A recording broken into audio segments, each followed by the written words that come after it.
The Newton County Tourism Council was formed in 2003. We quickly realized that we could leverage and coordinate our tourism efforts by focusing on one of our most famous citizens, Thomas Hart Benton. We developed a plan with two major facets. First, the Thomas Hart Benton Festival, which held its inaugural event in 2006, and second, a program that creates murals and promotes the murals of Newton County in southwest Missouri. The annual Thomas Hart Benton Festival is an arts and educational symposium first.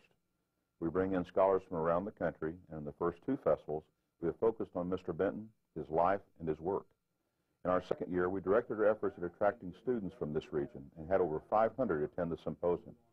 We want our young people to appreciate art and what it can teach us about our rich history.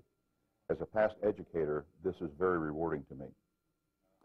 Aspects of the festival also include a mural art competition open to professional and amateur artists. The first place winner is guaranteed that their mural will be executed and maintained as part of the growing Murals of Newton County and Southwest Missouri program. Year one, the winning artist was Sherry Petty from Carthage, Missouri. Her mural, titled Heritage, focuses on the early life of Mr. Benton in Neosho. This is a traveling mural, which will be displayed continuously throughout the Ozarks. A further benefit of the festival has been the development of a mural arts program for students at Crowder College. This is becoming an area of specialized strength within their art degree program. In the first year, the Crowder College art program completed 2 murals for the city of Granby, based on entries from Dan McWilliams from Jasper, Missouri, and Sherry Petty from Carthage, Missouri. Year 2, winning artist was C.J. Kendi of Elkins, Arkansas. This mural entry was specifically designed for the new George Washington Carver Education Center in Diamond, Missouri. The murals of Newton County and southwest Missouri start with over 20 great existing murals.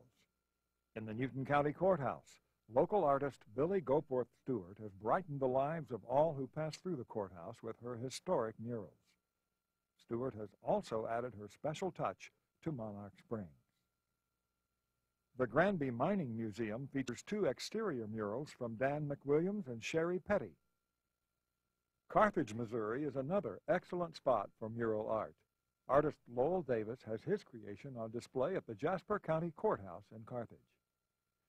And at Carthage's Precious Moments Chapel, one experiences the unique styling of world-renowned artist Sam Butcher. These murals are an excellent strategy for tourism because they celebrate the renewed and growing interest in the arts in Newton County. They enhance and coordinate existing tourism interest points, and they have become a point of pride for our citizens and communities. These murals paint our rich history.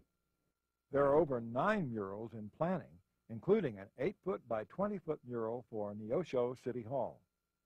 This mural is being developed by the grandson of Thomas Hart Benton, Anthony Benton Good, a noted and influential muralist in his own right. A part of Mr. Good's mural will be the Neosho tribute to its hometown son, Thomas Hart Benton. That day was very well documented, and the pieces of it that I really thought I could pull together was one, the coloration with the color contrast between the train. The old Kansas City Southern Belle was a beautiful train anyway, and I painted it before already. The Pawnee Indian dancers that were there for him, as well as just the crowds and the excitement of that day. My mother remembers it very well, but it does. Only that's just one section. It's just one part of the creation of the mural, or part of the dynamics. When asked about the influence of his famous grandfather, Good replied, I definitely take besides of unconscious influences, just being in genes or whatever, which a lot of people see as, oh, that looks like, there's some Benton. We can see that in my paintings. That's not intentional. The intentional influences that I definitely admire from his work is a sense of composition and color. And doing murals, that's essential. I mean, that's the whole process right there. His mural style, he did many throughout his career. I think I couldn't pick a favorite of any of them. I love them all. I think they're absolutely wonderful. I think with my style, I probably use what I would call more of a single atmosphere. So all the characters, everything's happening within one single atmosphere, rather than breaking it down and having, different, time frames or different scenes, kind of almost, it could be one solid piece, but it's broken in panels. And Tom would use both. Some of his early murals, he actually broke the pieces, broke up the scenes with moldings. And so there was individual scenes here and there that were kind of brought all together.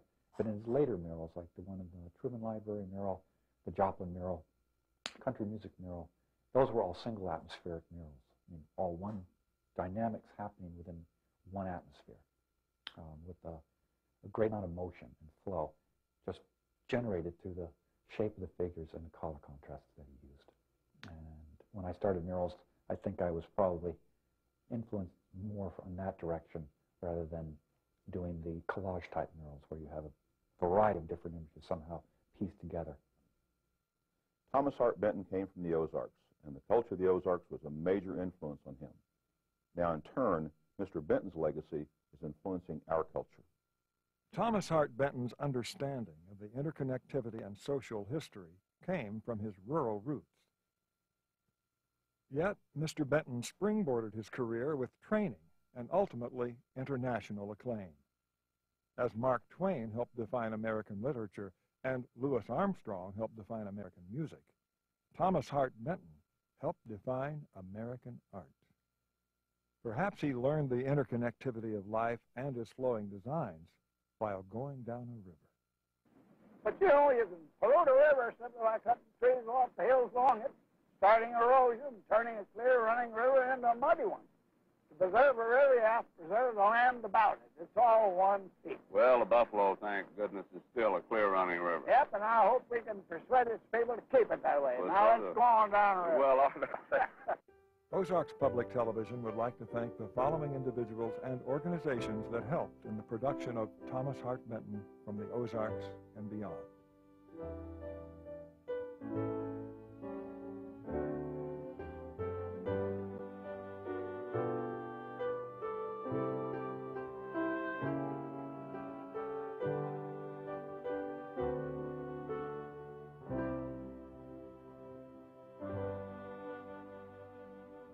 Tell them this. When they come down here and make camp, clean it up before you go away. Thomas Hart Benton from the Ozarks and beyond has been proudly underwritten by Empire District Electric Company. Empire District Electric Company has served customers in the four-state area with electricity since 1909 and proudly supports this documentary of Thomas Hart Benton from the Ozarks and beyond.